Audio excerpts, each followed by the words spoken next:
More thugs and gangsta Don Dollars, star faces and wannabe godfathers, blonde-headed divas even if it's locked up. Goddamn, it's culture bandit, South Paul. It's more Uncle Tom's joining the lynch mob. Rappers talk about how they hustle and pimp bras, doing significant damage. Young girls stripping, young dudes flipping, and their living conditions ain't the worst, not nearly. They heard your perverted verse, thought it was cool, so they emulated you on your rap songs. Now they jobless, facing charges. Girls turn sex slaves like Sarah Bartman. Baby fathers locked up and the kids hollering while you stepping on stage, accepting that praise. Diamonds in your necklace reflecting off your shades. Your people struggling in a state of malaise. You help exacerbate with the trash that you made. Blood money. The trash that you made cash, but it sent blacks to the grave. Now you could kill a revolutionary, but you can't kill a revolution. Let me keep it moving. Look at Lil' Kim and this dude Michael Jackson. Faces look like monsters, Frankensteins, freaks. After Mike finished drinking wine, he touched boys with his sick pedophilic mind. Biggie sold dimes, didn't even care, pregnant or not. He said he liked teens, young, fresh and clean, child molestation. Why his mother always get a standing ovation? You wouldn't give a Grand Dragon's mom a standing O, would you? How could you? Think it's hard, picture big, raping your little sister. Now what would you do? Peace to all God's beings and death to all enemies. How you doing, brothers and sisters? All right, sir. All right. It's wonderful to see you out here. Yesterday we did the Effeminization of the Black Male Part 3, the militant white sex assault. I guess we scared some people. I guess we got about half the crowd we had yesterday. I guess some people said, I'm scared, I don't know what, nothing can be done about this. But we got some brave African souls that trekked back in here today, say maybe we can do something. So we real glad to have you back out here. We want to ask you, give yourselves a round of applause for coming back. This is actually, what you're looking at here is the actual cover of the book. And I just want to say a few things about the book before we get into this lecture, because it's very important for us to know not just what the problems are, but some of the solutions. This book primarily is a war horn. It counts and gives us the information to understand where the threat is coming from, what's going on, and it gives general concept the fact that we are in a war. It's some rough chapters for you. I know particularly for brothers and sisters who are Christians. I don't know, if you might have to skip that chapter, you might not. You might be able to make it through. It's a rocky road, but what's in there is truth. And the reason, usually when you're putting out a message, you got to put out about 60% because you don't want to overload people. But Bobby Wright, brilliant psychologist, he told us that there's a time when the threat is so great, it's so great, that you got to give people more, because the threat is greater of the end result if you don't tell people what's going to happen and where you're going than if you do. So that's the spirit the book is written in. We talk straight, and it's the truth. And we try to go a little bit further than we would normally go, because we know it's a crisis time and a crisis situation. But when there are crisis situations and crisis problems, there's also these things that we call solutions. And so we've done, in this particular series, the Effeminization of the Black Male, we've done 3 parts. The first part deals with the origins of this misbehavior and how it came to be with black people. The second part deals with the political ramifications. As you look at that second video, it talks about how this type of misbehavior has impacted our movement as a people. The third one we just saw yesterday takes away our analysis more and shows the white sex offenders telling us what they intend to do. And we actually look at them from their point of view, what's coming. And so we've done all of that part of analysis, and now we need to talk about what can we do. I want you to understand, brothers and sisters, in all of our visual documentation, we always try to give some answers. All of the answers for what we can do to fix the race cannot be given today. There are going to be plenty of things that are going to be left out. But the idea is this: we got to start somewhere and get a fundamental understanding of where do we start to begin as a black people. We see we under a white sex assault. Where do we begin and go in the opposite direction? And so that's what we want to do today. We also have another lecture called Steps to Freedom that talks about individual things black people can do on a daily basis to change the condition we're in individually and affect global change. So we have a lot of different ones, and this one in particular, we're going to try to focus in on the white sex offense. We're going to go a little broader than that because there's some things we need to do on a broader scale that will help us move forward. But we're really concentrating on this white sex thing. And if you've seen part 1, 2, and 3, I encourage people to watch those, because it's important to know what the threat is so that when you start hearing the answers and the solutions, they make some sense. And so without any further ado, I want to go into this. I want to remind brothers and sisters out there, the only way we can do this, hey, you know what? I didn't think about this. One of the first things we can start doing, this is not part of the actual lecture, but you know, it'll certainly help. We need to stop stealing from each other. We got brothers and sisters out there that's bootlegging this material, making it much, much more difficult for us to do this work. Brother Black Unifier left his job about 10 years ago and completely dedicated 100% of his time to doing this work. The brother's a DJ. The brother's a filmer. He filmed weddings and things of that nature. Has all these skills. He can be making all the money in the world, but instead of going and doing that, he's put his time and energy to trying to save his race. And for doing that, the thanks we are getting from some of these Negroes is that they take the videos. They don't dub them and give them away. They take the videos, make copies, and sell them, and make money and put food on their own tables and take food off our tables. So we ask you, brothers and sisters, please try to support us. Let us know when you find out where the bootleggers are, who the thieves are in our community, so we can try to effect some change so we can continue to do this work. Want to get right into it. Brothers and sisters, before we can do anything physical to change things, we got to start with our minds. And I put this up here because it's critical, and I know people say, no, I want to know what I can do right now. The problem with that mentality is when you try to act and do something with the wrong mindset, you're going to always end up with the wrong solution. You don't know what your end goal is. You don't have a world perspective. All we're going to do is bump right into each other. And so the question is, well, what is the overall mindset that we need to have? And it's nothing new that we need to look at. I put these two brothers up here, the Honorable Marcus Mosiah Garvey, Kwame Nkrumah. I put them up here. We got one brother right here on the west and one brother in the east with the same mentality. And that mentality is a worldview that's called Pan-Africanism. And what that means is, in short, that as black people, no matter where we are in the world, if you're in Brazil, if you're in Venezuela, if you're in Paraguay, if you're in Iraq, if you're in England, if you're in America, if you're in Detroit, you're in New York, or you're in Louisiana, you are an African, you are a black person. And we have things that are in common. And we want to work with one another to effect change for all of us. Anything that happens to any of us affects all of us as a race of people. Now, just for clarification purposes, that does not mean all people. It means black people. Right. Pan-Africanism is not pan-everybodyism. Right. See, the pit bulls don't get together and say, it's dogism. No, it don't work that way. They work with pit bulls. Now, when the other chihuahuas come around, there might be a problem. But definitely when the cats come, it's a problem.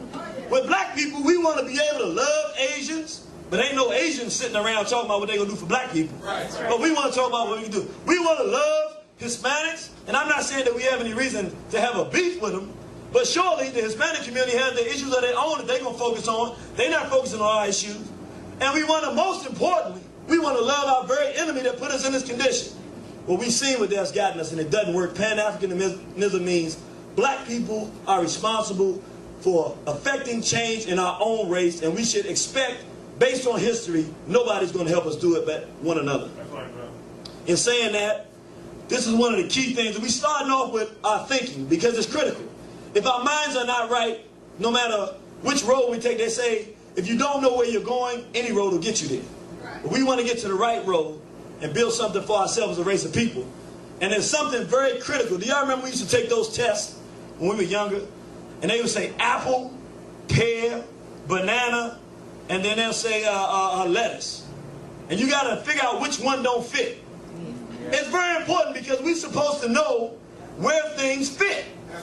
We got to be able, and right now as black people, we don't have any concept and construct where things fit. In other words, when we try to determine who is good for black people, we don't have a parameter. And so I want to introduce the idea or concept or just some thinking that's critical for us as we move forward. A good dividing line for us to say, is a black person good for us or not? For everyday black people, if you want to say, how do I look? Because, you know, people, anybody put on the TV that's black, we think they're good for us. Right. Here's a measure that we can use to determine who are the people that are really going to be good for us in our future and are really working on our best behalf. The line is integration, brothers and sisters. We don't divide based on anything else. This is very simple. Those leaders that come before us like we see here, the Bobby Wrights, the Elijah Muhammad's, Master Teacher, the Black Unifiers, the Shaka Zulus, those who say it is our responsibility as black people to do for ourselves, and we have an enemy in the white race, no matter how they say it. That's one set and one group of leadership. And then these other Negroes that we see on the right side that tell us their ultimate goal for us is to hold hands with crackers. I mean, I'm so ashamed every time I hear that I have a dream speech. You mean the best you can tell me before you leave this planet, the most you can advocate for black people is that a little black boy hold hands with a little white boy. Well, I've been seeing a lot of little black boys holding hands with black boys and white boys too, and I don't think we need no boys holding hands with no boys. It just don't work. And even for you, sister, tell me how this gonna help you for your black boy to be holding hands with the little white girl. That means you don't have nobody that loves you. And so if that's the best that our leadership can provide, then guess what? They're not even our leadership. They don't represent us. And we have to be able to divide this line and understand that is the dividing line for somebody who's working on our best behalf. If somebody wants to start an organization, if we're going part of anything, and they're talking about integration, inviting whites in, then we know right then and there, we're not dealing with somebody that's in our best interest. Very, very simple, very key, but it's critical. That is how black progress is destroyed.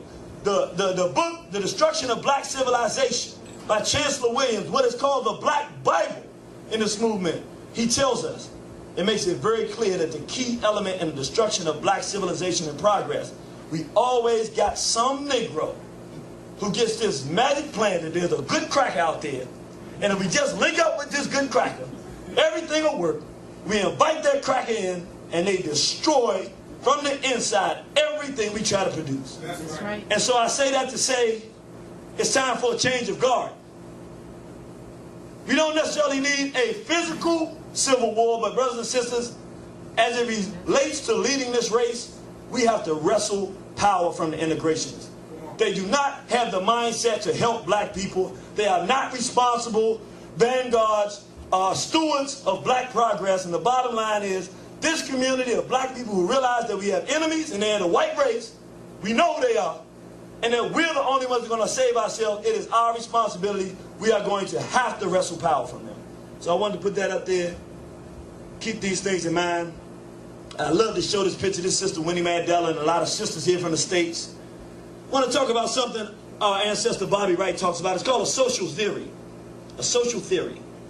And basically a social theory is something that a group, a common thought, a commonality that a group has that focuses them, even when they're not around one another. They have never had to meet each other, but they can walk in the same direction because there's a common goal, a common theme that moves them and pushes them in a direction. Right now, as black people, that's why we so screwed up. Some of us, our social theory is that everybody in the world can get along. And what that means is we keep trying to go and get along with everybody while we get beat up and brutalized. Don't work. Other of us, our social theory is, I got to get a good job and do what I need to do for myself. Which means, what relationship do you have to the next African that you run into? None. Because you trying to do your personal thing. People don't operate like that. We talked about small hats yesterday. Their social theory for the small hat is that we are God's chosen people. We have a right to dominate, humiliate, and exploit everybody on this planet, and that's what we're going to do. That's their social theory, and no matter where you find them across the planet Earth, that's what they're doing. It don't matter who they're dealing with. Now, I'm not saying that should be our social theory, but I'm showing here the social theory is something that links. It makes it easy for us to understand. Here we have Sister Winnie Mandela fighting a real physical war in South Africa. I believe she was destined to be the one who overthrew that system. But through not having a social theory construct for all African people, and people pulling out on all different directions, from Christianity to integration and pulling that revolution that was supposed to happen, forget it, get rid of apartheid, get rid of the apartheider, and take Africa back for yourself. It didn't happen. And I'm saying, what ties that sister who's a strong warrior for a race to a sister like this, Dr. Frances Cress Welsing here, who's using her dedicated entire life to teaching black people that racism is not how you feel about somebody or something like that. But brothers and sisters, there's an organized system in place that whites have put in place that they work against the best interests of black people. She does it every day, 24 hours a day, 7 days a week, committed her entire life to that.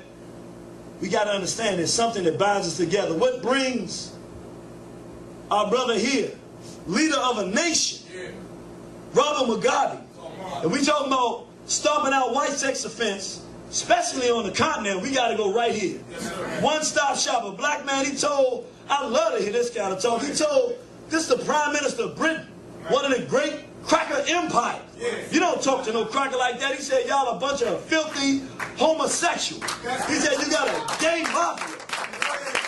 He called the British, he called the England. He said, it's a gay mafia of the gay land of your gay race. And he said the homosexuals are worse than dogs and pigs, because at least the dogs and pigs know the difference between male and female. I mean, that's a man. So you're not going to bring it here. Take your filthy practices back to yourself. And then we see here, the master teacher, Brother Ostrowcrazy. Let's give him a hand, brothers and sisters. This is our soldier.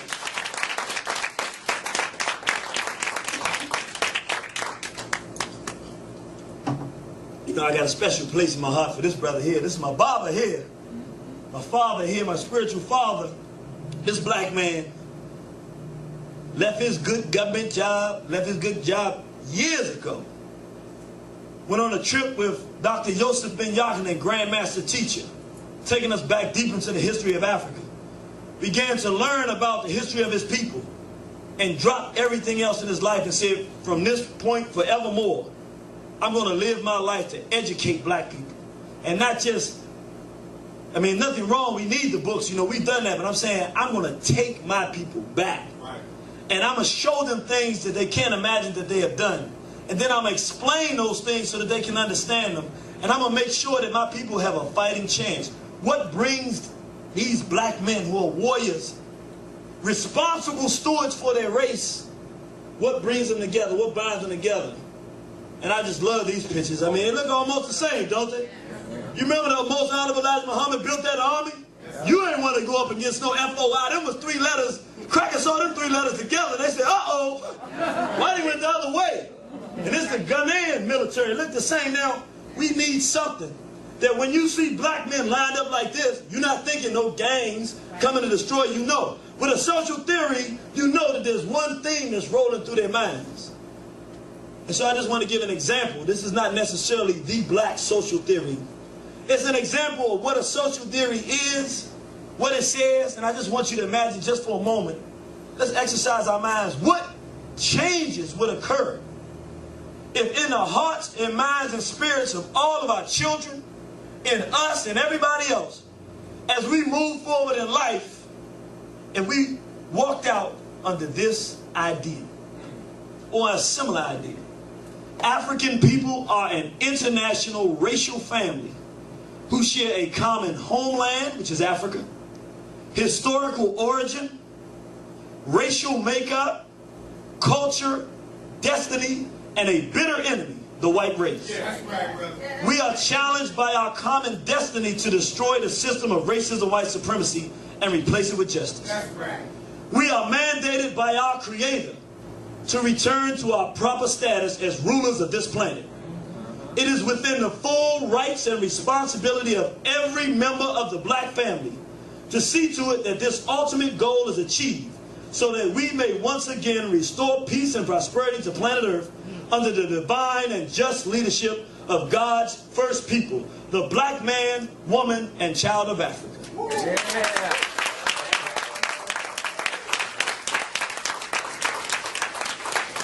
Brothers and sisters, if we got something like this into our mind, and in every area of our people activity, this was what was driving us, you can't lose. How you going to beat the black man and the black woman together? You can't do that. So we're going to move on. We're going to go through this. We're going to move kind of fast. We do some things just to give some ideas. But in starting out, saying, how are we going to fight this militant white sex assault? We just said we got to get our minds right and have a common goals and aims. One of the most important things, brothers, is education. This is our brother Chancellor Williams. I know many people may have never seen the brother, so I wanted to put it up there. A brilliant historian who gave us what in the movement is classified and called the Black Bible. the destruction of black civilization. Brothers and sisters, we cannot know God, we cannot know a future, we can know nothing if we do not know our own selves. Right. It is a shame that our children grow up and, unlike any other children on the planet, have no idea who they are. They do not know their own names. They do not know where they are from. They don't know where their continent is. They don't even know they have a continent. They don't know that they were the first people on the planet. They don't know we had our own languages. They don't know what they built. They know nothing about their past. Yet, we try to survive in a world that's vicious and cruel. It's impossible to do. And so we have to understand, as responsible stewards of our community, there's no way that our children or our race can prosper without us educating our own children. Right. Us meaning those responsible stewards of an African future. Right. Not no integration is going to teach them about somebody trying to link them up with somebody else. That never worked. Yeah. But somebody that teaches them about the people and the things that groups have done, African people have done in the past, to liberate us and take us forward. And before we learn about us being down, I mean, let's just go in the order of operations. And we the first people on planet Earth. First thing our children should learn. They built pyramids before there were builders. They had physicians before there was a science of medicine. There's a black man who we can point to. We know his name. His name is Imhotep. Before there was a discipline of science as we know it today in medicine. He developed a discipline. But not only that, he was the world's first known multi-genius. That's right. I mean, he did architecture, designing the step pyramid for Zosia. He was a physician. Yes. Even worship here in Kamumbo, you see, as you look on the pyramid walls, you see here the birthing stool. Yeah. You see here all the instruments that were used even to this day.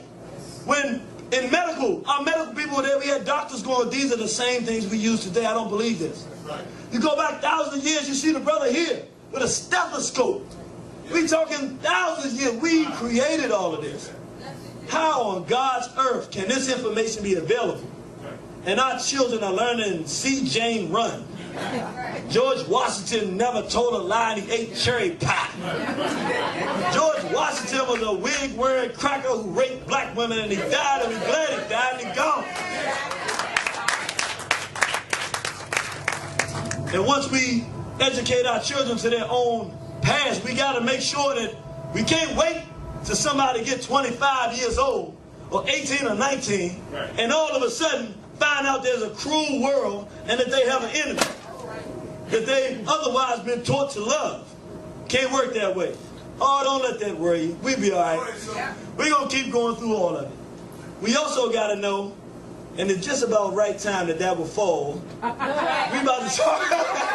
We talking about us falling, and the light falls. We got some crackers in here. These are ancestors trying to make everything work. Something going on. It's the Mickey. See, he's using the Mickey Mouse symbol, and there's probably some white sex stuff going on with the Mickey Mouse symbol, and so it's just messing up the whole vibe. But we'll be all right. We're looking right here. This is Goree Island. This is the place where our ancestors were enslaved. Brothers and sisters, I'm going to tell you what's so cruel as regards to education and what we do with our children. When our children get up, because I know I suffer from this, we're not blind. We look out and we see that black people are not in a very good condition. And guess what? Stay with me now. I know stuff going on there. Stay with me. I'm right here. Don't let them distractions get you. See, that's just when them spinning rims get going. See? Look, you got Dr. John Henry Clark in the radio, but the rim's spinning. You looking at the spinning rim. Dr. Clark just gave you your answer. Come on. Stay with me now. That's all right. Look. It's a real cruel trick we play, though. Nobody's blind. It's easy to look around and see that our people are not in a very good condition. As opposed to explaining to our children where they were and how we got to this condition we're in today, we say nothing to them. We don't want to tell them about the bad things that happened to them. You know, they really changed things. Because it's one thing for someone to feel that they're in a bad condition and think that they've always been like that. Well, if it's always been like that, the assumption is what? It'll always be like that. But what happens when you know you were the best and you were better and higher in a higher position than everybody on the planet, and then you see you in a lower position and you find out who put you in there and how they did it? What do you want to do? You want to get back. You know you can, because you did it once. It's hard to tell somebody done something once they can't do it. Right. You can tell somebody don't know that they done it that they can't do it, but it's hard to tell a man or woman who's done something before that they can't do it. So we got to understand education is critical, brothers and sisters. We got to know about what happened to us. If we don't, see, we think that black men and women can't get along today. It ain't that we can't get along. Things have happened to us and are happening to us that are creating a void between us. Yeah, right. But if we know who we were historically, then we look and say, if that was our relationship then, and we're in this relationship now, we need to work to get back to who we are. Yeah. So education is critical. And I just say this real quickly, talking about some of the fundamental things. I remember when I was little, I didn't really get it, but you just do it for fun. You know, they used to have the little things when you're teaching children, and the girls would do the little things with the doll babies and the mother thing, and the boys would have the trucks and firemen and all that kind of stuff. Right. In this era, this white sex thing where they trying to confuse gender, we actually need gender training again for our children. Yeah. So I'm saying when you got real young children, it's very important. You got to get off this feminism stuff, sisters. It ain't about that. We're talking about the fact that if they're trying to confuse our children towards gender, we need to determine, hey, a girl is going to be a mother, a woman, and so there are things she needs to understand about womanhood and motherhood. A boy is going to be a father and a man. There are things he needs to understand about manhood. Let's start having them act these roles out very young so that they won't become confused, because the very aim of the society is to sexualize and confuse them. I want to just show a few things here. What are the things we need to do as it relates to education to change the scenario? One, most important thing, own and finance our own schools. Brothers and sisters, the bottom line is this. Why are the Palestinians having so much success in fighting? Why do they have such a drive? Why are the Iraqis willing to fight for their own freedom, even though they have superior weapons coming against them? Because they teach their children. And they teach their children in an environment they live in. We live in an environment with racism, white supremacy. Our children should know from the time square one. They should know that they're in an environment that's trying to work against them, and they have to fight against that environment. Everybody teaches them to relate to that, but instead, look, we don't understand. We just, well, if I just teach them that, they won't get it. Look, on the test, the question will be, what year did George Washington, the American Revolution, what year was that won? Now, the white child sits there and says, well, George Washington, he ate cherry pie, never told a lie. I relieved that was 1776. He gets the question right on the test. The black child says, that's that wig-wearing rapist who raped Sally Hemings and died from that cold and got in the slave quarters. That was 1776. The answer's still right. It's multiple choice anyway. They might have a little bit of problem when there's the comprehensive part where they got to write stuff out, but we can work through that. Develop rites of passage programs for our own youth. It's very important. There needs to be things central in black communities where boys go through a process where they now know that they become men. And it needs to be a process. We've done this for years. This is how our people do it. We need to get back to that idea. And it doesn't always have to be complex. We just went to a sister, and this sister not even necessarily a nationalist, but just an everyday sister. She said, my son is 17, this is a hard world. She put some things together, a black pledge, and then she asked PKV to come out and open up for and MC the program. And it's just a young, everyday 17-year-old brother out here whose mother loves him. And she said, tell him about African and who we are as a people, brother, and just help us with this program. And I said, man, you know, sometimes we get so consumed with the big picture, right, we miss the little small things that are really practical that we can do. She just rented out a little place, got all his family and friends and everybody to come. He didn't want to do it at first. Next thing you know, he invited all his friends. It was a beautiful thing, right, something real simple. Our girls need the same thing. You go from a time of being a girl into womanhood. What are all the things that sisters need to let them know so that they can know that they're going from that process instead of us just coming up in this society and being let loose like that, and we know what this society has to offer for us. It doesn't work. Develop our own independent curriculum. Just one thing to say, what good is a black school and all black teachers and a black administrator if we teaching out of the same book and teaching the same thing the crackers was teaching? That don't do us no good. We need to develop those things for ourselves. Use our homes as educational vehicles again. Children used to come home, mother, father, whole family, sit down at the table, and you were getting educated all the time. You talked about what went on. The learning process was always continuous. Create innovative means for educating ourselves and our children. in the time when we don't own and finance our own schools, this is where we focus. What is Positive Kinetic Vision? It's a creative means for educating black people. We don't have to have no school books. Hey, we African people, we can improvise. Just make it work. Find a way to get the message out. Find a way to educate people and tell them what the right thing to do, what direction they should go. Put things in their mind to help them live right and help us move the right direction. We can do this. We are creative people. Teach black children about racism and white supremacy at every stage of that. We talked about that. And this last one's real important. Teach black children that the only acceptable intimate relationship between a consenting man and woman, anything else is white sex perversion. I'm going to tell you why I say we have to teach our children this. Normally, I would say, you don't teach a child about sex at all. You don't even mention that, it's a time the child gets a certain age, you got to do it. This is the problem. But says we cannot avoid it. It's everywhere. And before somebody comes to them and tells them two boys are supposed to be together, right, we got to find, we don't have to teach them about the actual act of sex, but we got to instill in them that a boy is for a girl and a girl is for a boy. As adults, we got to do that because, unfortunately, they're going to get hit with it. And before they become confused, we should explain it to them. So when they see two females together, they go, well, why is Auntie such and such with that? Well, she's sick. Yeah. She's with a lady. What's wrong? She's sick. Yeah. And until she gets better, you can't be around her. Now, you ain't got to go much further than that. Right. But the child knows that a woman with a woman is sick. Right. And I don't want to be sick when I get her. I want to be healthy, and that's good enough for everybody. It ain't that hard.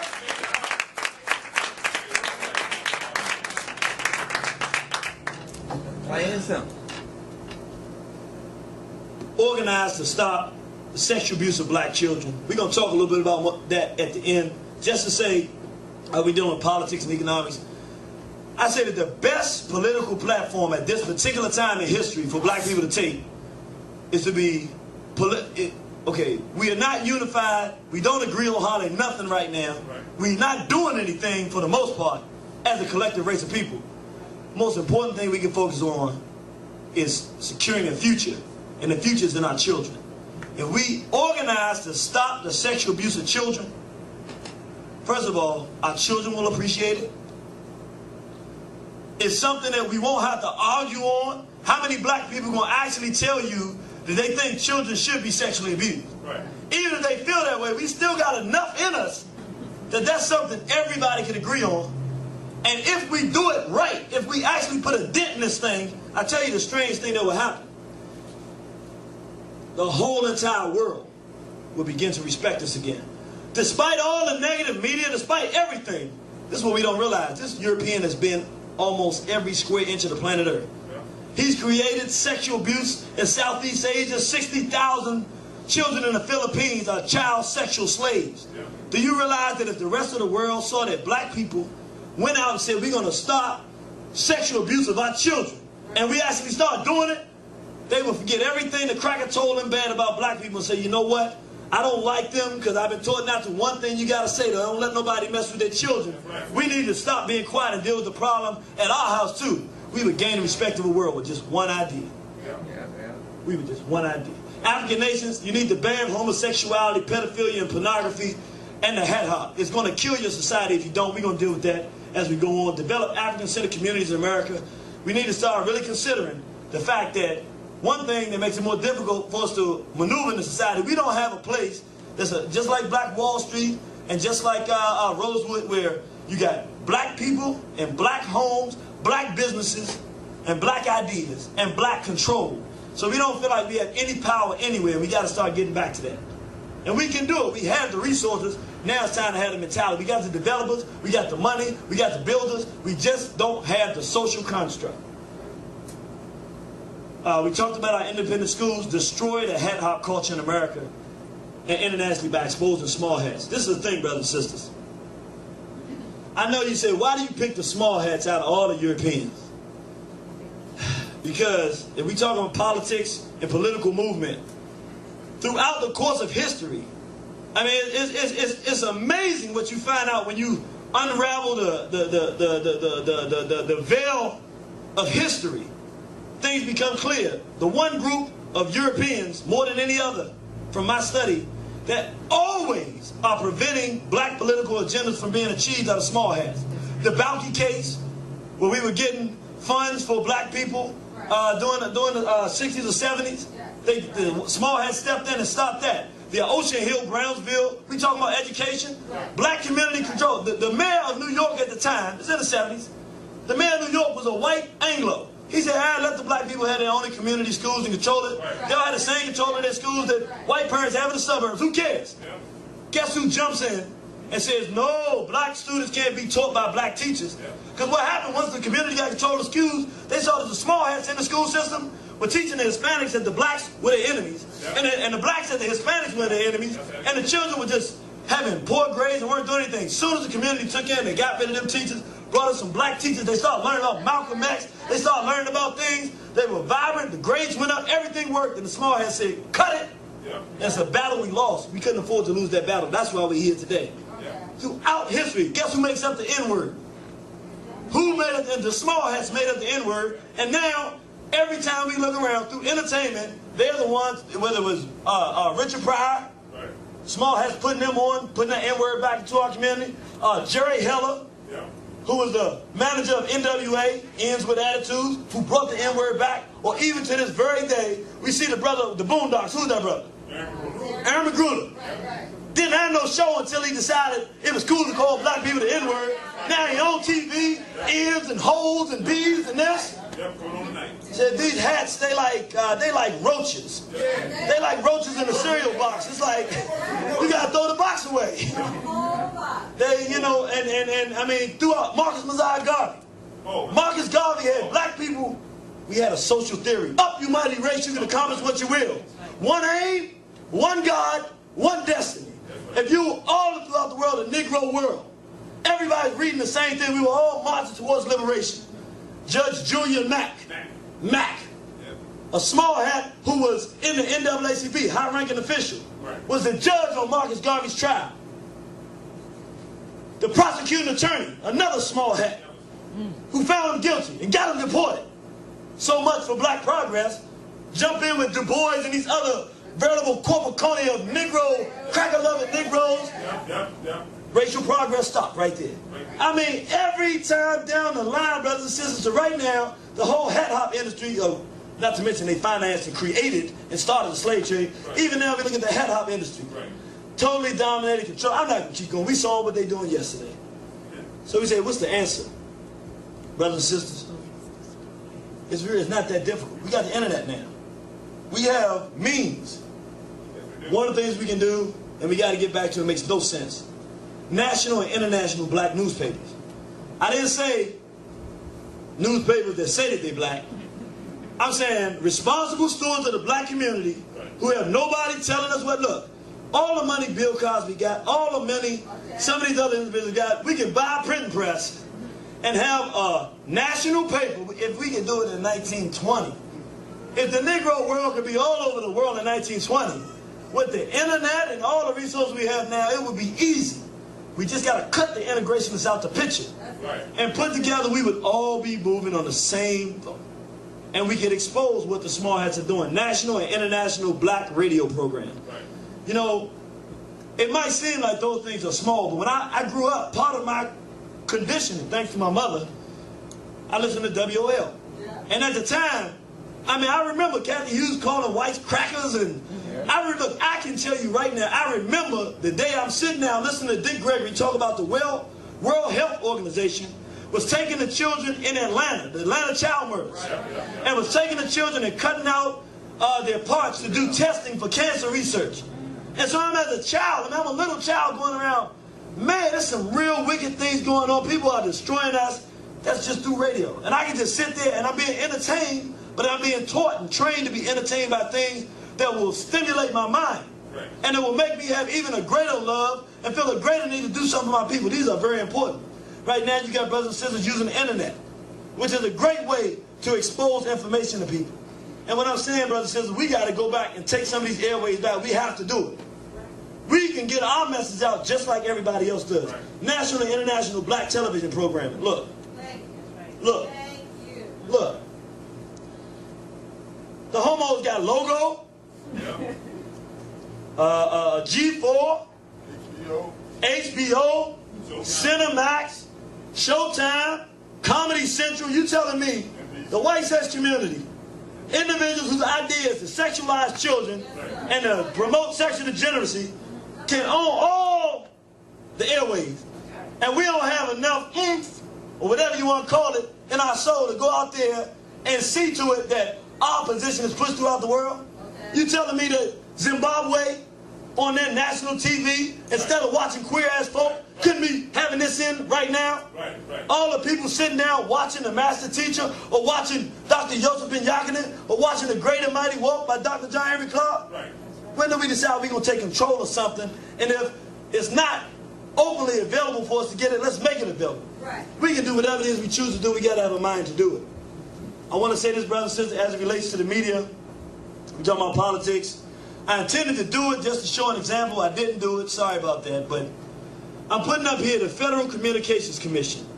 This is the FCC, Enforcement Bureau. Here you see, for anybody listening that can't see, you send it to the Enforcement Bureau, Investigations and Hearings Division, room 4C330, 445 12th Street, Southwest, Washington, D.C., 20554. What am I saying with this? We got to start getting creative. They're aggressively sexualizing children. There's even crackers in this country that wouldn't like that idea. We need to start using our creativity. Look, we got brothers and sisters at home. You got your VHS recorder or your DVD recorder machine. What you do with it? Nothing. Tape was on. You know what? When you see an episode of South Park and something that's outlandish, go ahead and hit your record button. Put it in there with a letter saying this is absolutely irresponsible, send it in. You know what happens?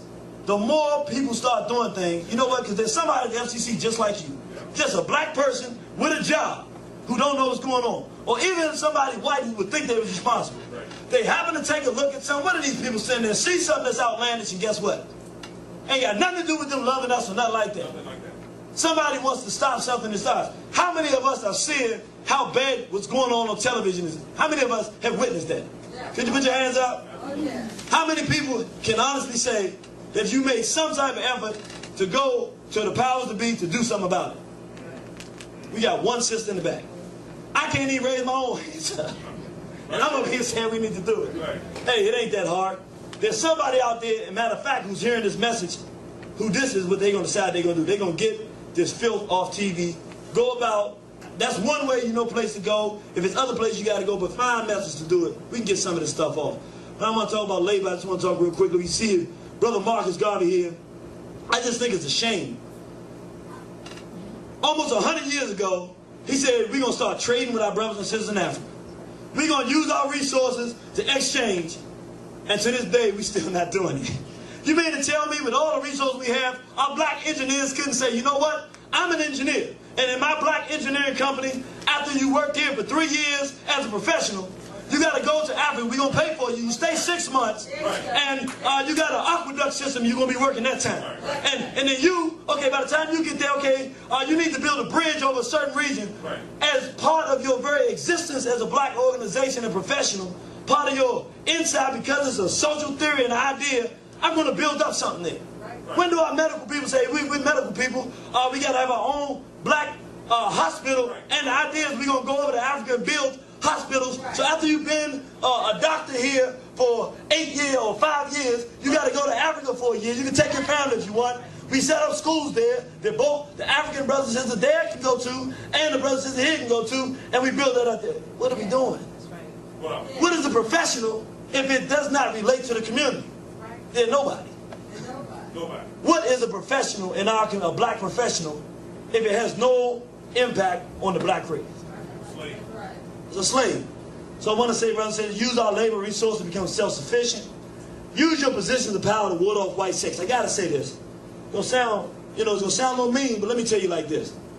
When they get positions of power on the job, they're going to hire white sex offenders, and they're going to abuse you when they realize you don't like it. We got to start being the same way. Look, if I'm a supervisor, and there's a brother and a white sex offender, that's what I'm weighing. I can't say that, but guess who's going to get the promotion? Because we got to have high IQ to have power. Believe me, if you never experienced it, just take my word for it. You don't want no white sex offender to have a power in a situation. Especially when it comes between you and a white sex offender. I don't care how black their skin is. When it comes down to pick a side, you're going to always get scarred.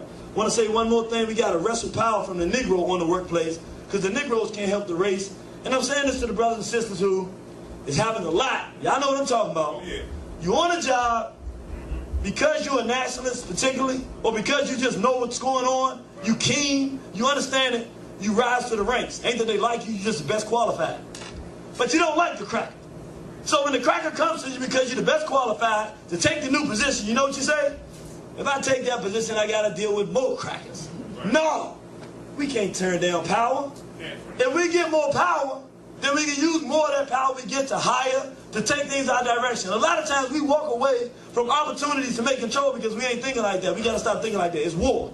And at every chance and opportunity at war, when we have an opportunity to get in a position where we can affect change, we got to stop thinking about our own personal preferences. Yeah. What works best for the race, we got to become aggressive with this, because that's what they do. Race first. Race first. And right here I say build up Africa as our home front. We're going to say that again. We're going to end with that, so I'm not going to talk about that here. Y'all all right? Yes, sir. All right. Talk about law real quick, brothers and sisters. We're not going to be long. We're going to be strong. And I put this picture up here because I'm going to say something to brothers. And I really thought about it long and hard. And I said, you know, sometimes you got to sacrifice. It's going to be real hard to say, because I know that there are going to be some lives that's going to be lost behind this. Because it's like the bully in school. The first time he comes, if it's your first day of school and he try to be a bully and mess with you, if you tell him no then, if you fight him then, you're not going to have a lot of problems with him. But once he goes through a whole semester getting used to abusing you, you got a whole another semester there. One fight ain't going to do it. You're going to be fighting him because he's used to abusing you. Well, brothers and sisters, and brothers, I'm talking to my brothers now. I love you, sisters, but I got to talk to my brothers. Look, there's no reason for a white male to be checking the anal cavity of no black man. That's right. And say, oh, wait, hold on. Before I hold on. Now, some brothers out there, y'all watching this tape, and he trying to use it as an excuse not to do the prostate cancer thing. No, the sister's right, brother. No, don't try to, you know, brother, use you against yourself. No, brother, you can't use me like that. No, listen. The sisters are right. We need you healthy because we got to fight this battle. I ain't talking about that. Yeah. Y'all know what I'm talking about, though. These strip search things, they doing it. Look, brothers. And I know that this is real because it means we bucking authority. But you know what? Our authority is God. That's right. And our God is black. And our God ain't got no room for nobody to, look. The basic strip search, I guess if you go to jail or whatever, that's what happens. You know, you take your clothes off, walk through. But I tell you what, we got to start saying no to bending over, brother. Yeah, that's right. And I know what that means is that there's some brother that hears this message and say, I've been feeling that way anyway. And they always got us bending over. And I'm going to say no. And I have to be honest with you. You're going to suffer, bro. Because the first time you tell that cracker no, you don't want to hear that. You ain't going to have nobody on your side. Yeah. Right. And it might be me in the street and they say bend over. I'm not bending over. That's right. But brothers, we can't change racism, white supremacy overnight. That's right. But we can't let white law get so powerful that it just makes us ungodly. We can get beat up a little bit, but we used to say bend, don't break, don't bend no more. If you're wrong and you got to go to jail, you go to jail, but you don't bend over. Right. You don't bend over and nobody, then we got to stop this stuff. And I really think, I know a lot of people don't understand, the sisters probably don't know what I'm talking about. I know there's brothers suffering it, because I know what that type of, I've been through it. I know what it does to the soul. And brothers, we can stop that. And we can stop it by just saying no and not tolerating it. And if we all do it, and we do it enough, they'll just change their law. And they have different technology out there. They don't have to do that. Oh, yeah, that's the thing. And this was so crazy. The cracker's such a fag. Right. Yeah. He's such a fag that he'll give you a good, legitimate reason why he wants to look as if he don't know if you got something. Well, look. If he can send a damn ship all the way to the moon, you mean to tell me he got stuff, x-rays, he can put through a bag and he can look through the whole bag in the airport, and if you got a little piece of metal clip that you use to file your nail, he gonna pull it out and tell you gotta go. You mean to tell me he ain't got no technology that if you walk through a machine, he can tell whether you got a weapon? Yeah. It's ridiculous. He just a fag and he just like what he do. He likes sex and aggression. And if you don't like sex and aggression like I don't like sex and aggression, brothers, let's say no. Talking about law. Remember we said laws wasn't enforced. And we need to start enforcing our own behavior, brothers and sisters. One, we need to stop the fight to bring an end to those strip searches. You know, I just explained what we're talking about with that. stop the criminal behavior, including gang affiliation. I say that because one of the reasons it's so difficult for us to get anything going is because black people are so stupid, particularly our young brothers, are so steeped in criminality that you kind of lose your heart. If you're a decent brother or a decent sister, you kind of start losing your heart for what's happening to black men out there, because we so used to brothers doing the wrong thing that if by chance a brother doing the right thing, somebody say, man, can you believe what they did to this brother? You didn't see it. Your assumption is he's just another criminal like all the rest. And so all the criminals in our community, gang, all it does is make the sex situation work. A brother was telling me, brother Amr Rashidi, about he's going into the jails and what they got going on now with these gangs in certain places in the South and across the country. They'll take one sister, all of them will rape the sister, and the baby is a crip baby. Right. So this kind of stuff, I know, brother. That's why I said we got to get out of this criminality, because it leads us right into this white sex. That aggression, when we start adopting that aggression of the European, leads us right into this sickness. And so we got to get out of that stuff. Organize to stop white sex misbehavior of black men in prison. Brothers, if you in that system, what are you doing? You in that system, you there, you can't go nowhere. You might as well make the decision, you know what? If you stop doing the white sex there, if you stop doing the white sex misbehavior in the prisons, it would stop out here. Matter of fact, instead of looking at the next young brother that comes into prison as a sexual object and an opportunity for sexual conquest, what you should do, since you can't come back out here and help us, you locked away in a cage, you should say, if a black man comes into this system, we're going to get him cleaner, stronger, meaner, smarter than any other. He'll never want to come back. He's going to work harder. He's going to read more. We're going to make him teach. And guess what? That's right. If you did that enough, if you said we're going to make sure when you go out in that society, you're going to get that crack of hell. You know that what he'll start doing? When you're time to give you a sentence, and he starts seeing that all his problems are coming from these strong soldiers walking out of this black male manufacturing plant as opposed to a feminization manufacturing plant, he gonna start lessening them sentences. He gonna stop sending you so quick. Like, you stole a car, well, let me send you over to this place because he don't want you going in there, because them brothers in there gonna straighten you up. Straighten our brothers up instead of bending them over. Stop the patting. This is a small one. Stop the patting on behind the sports. It's real small, but and it comes from Greece. And we talking about everything else, and it's just one of those extra things we don't need to see, It's become harmless in the minds of many of us, but you know what? Black men don't have, historically that I know of, no precedent for smacking no males in the behinds. Let's leave the European stuff to the Europeans.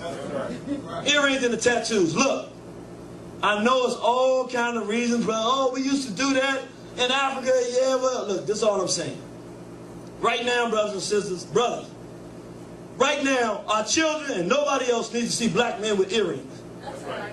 Earrings are for women. And that's what this society and this world looks at. And when you put them on, that's what we see. Let's bring the black manhood back. Let's stop writing on our bodies, brothers and sisters. Let's start getting back to being black people who are proud, productive, and feel good about ourselves and treat ourselves right. Get into our children's lives. Brothers, if the brothers were in our children's lives more, we wouldn't have the pedophiles on our children as much. Because when there's a child is protected, the pedophile takes a little more care and caution than when the child is not protected. We've got to realize, brothers, it's our responsibility and sisters to protect our children. And it's good to have a black male in the life of children so that we can try to prevent this stuff. Brothers, it's another one I got to say. We got to do it. Push the transvestites and the cross-dressers out of our community. Look. Okay, we know this is America, we know what the rules are, but look, we can't follow all the rules. We can't have white sex offending freaks, men dressed like women, on our corners right in front of everybody. That's the message with that is that we don't care nothing about our community. Anytime we say, brothers, I don't tell you how to do it. All I'm saying is, we don't want no more dudes just like females. If they sick, they need to be in the hospital. They don't need to be on our corners and walking around our communities, invading our spirits, our mind, and possibly doing harm to people and our children. And U.S. law, as it relates to that,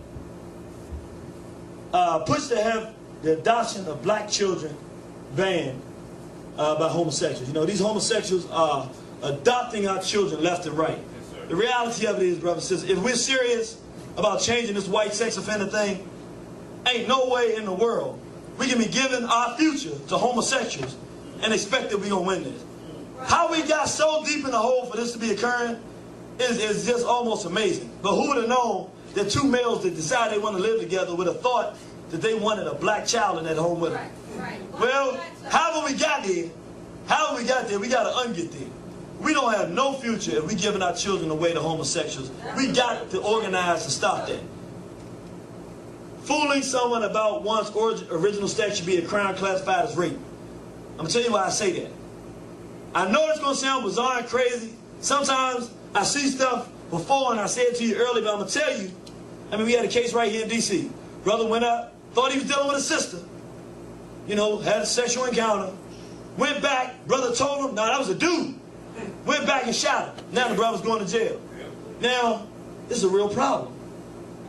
Because, look, I'm watching this stuff on TV and I know you're going to say, nah, bro, you can tell the difference between a man and a woman. Let me tell you. Man, these crackers getting good at this. You know, you heard Kenny G. You think he can actually play the saxophone. How good he can imitate the black man, right? These crackers can imitate some stuff sometimes. They making males look like females. And I'm telling you, you look and your naked eye can't tell no more. And if you can't tell now, it's going to get worse. Well, look, we got to start protecting brothers, particularly brothers. Because what's going to happen is any black man that gets tricked like that into that, I don't care what the circumstances are that created, his whole manhood is going to feel crushed. He's been forced into a homosexual situation. He didn't do it, and he's going to want to respond. Yeah. He should not be held accountable for what he does if somebody does that. Let's get on top of it. Let's try to push, because the reality of it, that's a form of rape. Yeah. Anytime you lie to somebody about what sex you are and lay down with them, you just rape that person. Yeah. And you do that should be a crime. And I don't even know if anybody has thought about it. It should be a crime. And we got politicians, people out there, we got to start thinking about our own well-being. That needs to become a crime. Death sentence and life imprisonment for pedophiles on the first offense. Look, suffice it to say, we're not all into the political system like that. But look, if it's two crackers, we don't like neither one of them, and they going for office, and one of them, for whatever reason, don't like pedophiles, and says pedophiles should get life imprisonment, and the other cracker don't say it, then if you're going to vote for that cracker. Not because he's going to do nothing for us, just we want the pedophiles away. Whatever we can do to get the pedophiles away, we do it. It's part of our political agenda, and anybody else that's part of their agenda too, hey, we'll work with you to the degree that gets done, because that's something we want. All our enemies anyway. Health. Brothers and sisters, and this is when we go back talking about black professionals. And this is real important. Our community is absolutely positively sick. We got more psychologists, psychiatrists, social workers, and all this stuff than we can possibly count. Yet, how many health centers do we have in our community? I say that this thing they call a church should be replaced with health centers. And we should have we got enough sickness and illness in our community that instead of on every corner of us having an ice house for the spiritual enslavement of black people, we should have a place that a child can go who's depressed about life, who's not doing good in school, a brother or sister who's been sexually abused, they can go and sit down and people will help them. We should have places, and we need them just like, you know how you see 4 or 5 different churches there? We need 4 or 5 different health, and we got enough professionals, but you know what they're doing? They're in the system, working for whites, not talking to each other about what's in the best interest of black people, and doing nothing to service our community. We got issues about color complexion, feeling bad about the complexion we are. We got black people. Do you know we got children out here who wish they could be white, who use dye cream on their faces, bleaching their skin, blonding their hair, solely because they hate themselves. You know, they don't have nowhere they can walk in and sit down and somebody can say, oh, you're beautiful, let me show you. We got people that are trained and are trained to do this, but it's not having any impact on our people. The professionals have got to get together under a social theory and begin to operate in the best interest of the black community. So I say, white sex must be identified by black health professionals as a sickness that is unhealthy for African people. See, this is the problem. The way that the whites have the health system set up, it's healthy to be homosexual. Right. The unhealthy thing is to be homophobic. You have a disease, and it needs to be cured. That's how they have it set up. We can't work inside of their system and think we're going to help us. That's their system. Our professionals need to have black health standards. Man, what? You telling me we couldn't walk up to a chart and say sexual abuse, and then you know how to get them little boxes, then another thing leans down and says it can lead to depression, it can lead to this, it can lead to that, and then go down in the box and say, and you start seeing all the things that can happen if this happens, and you go, wow. And then on this side it says how you can help yourself, and these are things you can. I mean, our professionals could develop that. I mean, those are things, we should have that everywhere we go. We should have standards for black health, what we should eat, how we should talk to one another, what we should do in time of crisis. All that we have people trying to do it, but they're not doing it. Black psychologists and psychologists must develop black wellness practices. And those practices must be developed in such a way that they can be incorporated into our everyday lives. When we go to a black school, it should just be part of the framework of a black school that the health counselor or whatever has the black health standards for black people. So that all around the school, when you walk down the hall, if it's a black school, what color people should be on the wall? Black people. What color professionals should be on the walls as they walk into? What kind of heroes and sheroes should they be looking at? It ain't that hard, is it? All the issues, if we know that we have issues of complexion, you mean to tell me we couldn't have a classroom discussion for the children as an exercise to go through all of the great people in black history, and we couldn't have thought to put a bunch of dark skin, a bunch of brown skin, and a bunch of light skin all together and say all of them have been major contributors to the race, and say, oh, you know what my mother did for me? She was my black health counselor. I was probably about 5 years old. I'll never forget. And I live in Washington, D.C., and I don't know how many of you know, it's a big thing about a red bone, and you black this, that, and the other. Oh, it's a big thing. A cancerous thing here. And I never forget, I came home, I was in the first grade, I was 5 years old. I said, Mom, yeah, Black Kelly this, I don't like Black Kelly. My mother looked at me, she stopped the car. We live on Trenton Place, Southeast. I say Southeast. I was over there in Parkland, and this one, it was really Parkland. Yeah. And we came home, I looked at my mother, I said the Black Kelly thing, she stopped the car, I never forget it. She sat there, I guess she was thinking. And you know, my mother was my God. If she said it, I believed it was true. Right. My mother looked at me and said, Ayo. Because I said, you know, he blacker. She said, why don't you like Black Kelly? Because he's blacker than everybody else. So my mother, she said, you can't be blacker than anyone. We all black. But black people come in different shades. We all have shades. You have a shade, other people, but we all part of a race called black people. And all those shades are beautiful. Wow. Now, I want you to understand, I didn't question what she was saying. It's my mother. I thought that I must have had something wrong. Right. Now I had the new thing and I had it right. I never got caught up into that color complexion thing from that point because my mother was my health counselor. Wow. Were you telling me that we couldn't fix this problem? Yeah, give my mother a round of applause. Ain't she good? That's why I'm irritated to be in Southeast. And I know I said it, but I do want to stress this point, brothers and sisters. Yeah, I know. I'm going to go back one more time. I really want to, I know I said it, but I want to say it again. There's countless brothers and sisters out here, brothers and sisters, dark-skinned brothers and sisters, who are suffering for no other reason than the beauty that they have that original complexion of our ancestors, that they're getting brutalized because of it. If nothing else, black health professionals fix that problem. It's been around since before Garvey. You mean to tell me we're going 100 years and we haven't fixed the color complexion problem? If you're a black health professional, you say, you know what? You're right. We got to come together and fix that. We're one race of people. Right. We're all beautiful. We're strong. We're going to defeat our enemies, and we can't do it looking at the cream of the crop, the essence of black, and hate it. Do that for us. Talk about entertainment. Do it. Picture worth 1,000 words? How many pictures? 1, 2, 3, 4, 5. That's 5,000 words.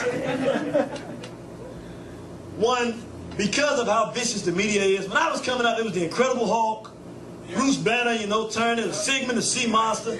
They might have had some messages in them, but It wasn't this, bro. You know, it wasn't one of the shows in South Park.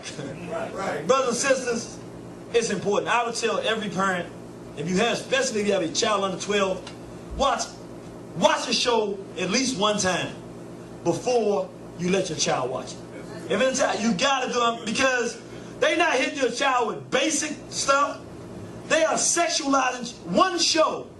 They will show, we just saw a homosexual orgies of white males yesterday on TV in the cartoon. Did we not, brothers and sisters?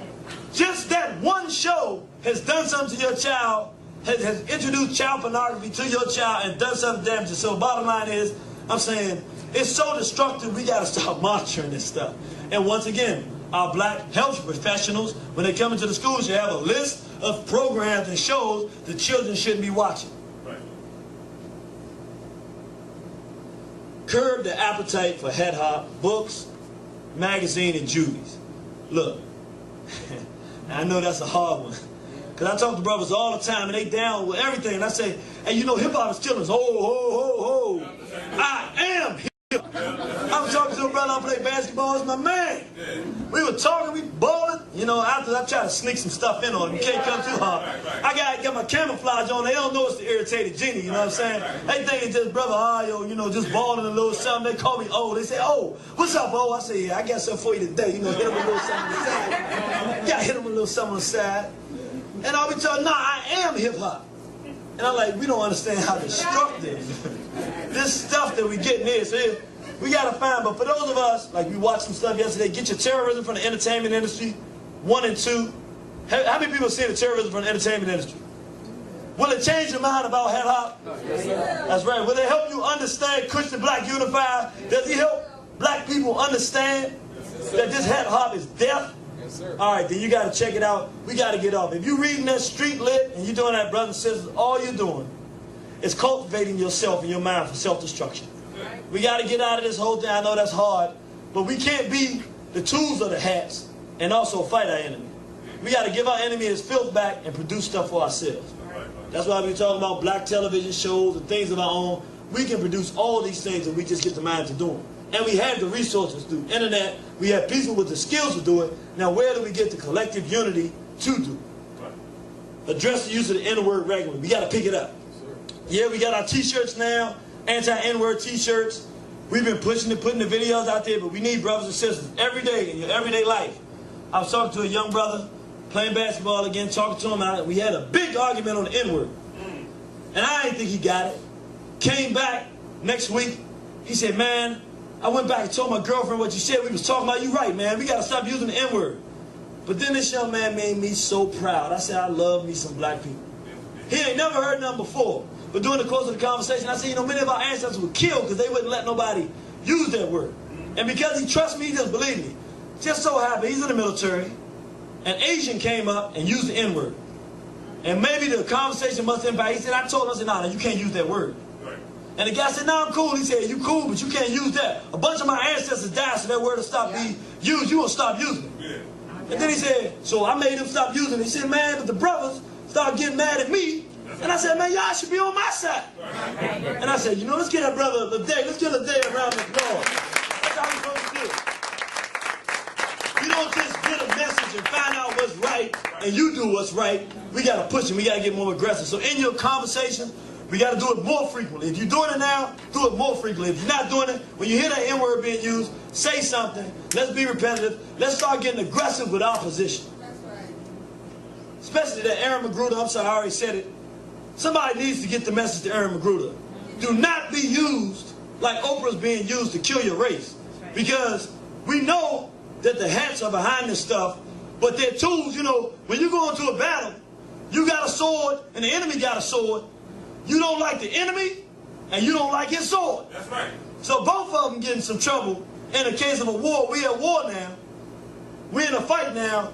You cannot be working against us and expect that we're going to sit idly by and allow it to happen. Get on board, do the right thing, join your race, get on the social theory, and let's go the right way, because other than that, you're going to force us to respond to you.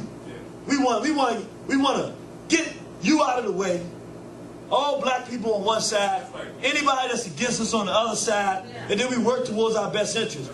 But now, those of you who want to get on the side with the enemy, you get treated like that. Right. So you know what this is. And you ain't got the resources he got either. So just remember, you know, and more of us than it is you. Call and voice your opinion in the entertainment arena. Brothers and sisters, we do it all the time. Nationalists, people with understanding, they know right from wrong. You know we listen to the radio. We listen to, what's doing on WHUR? We listen to Michael Basin. Oh yeah, I was checking Michael Basin out. Oh, I was checking it. You listening to it, and there's some position that's being taken totally contrary to our well-being. Right. And you listen to everybody else call, and nobody said the right thing, and you be like, I don't believe it. I don't believe it either. Why are we not calling? It ain't that hard. Look, I tell you how. Brother DJ back there, Superman, that's Superman back there. Let's get a DJ around the applause. That's Superman there. The winner, Kalonji, the winner.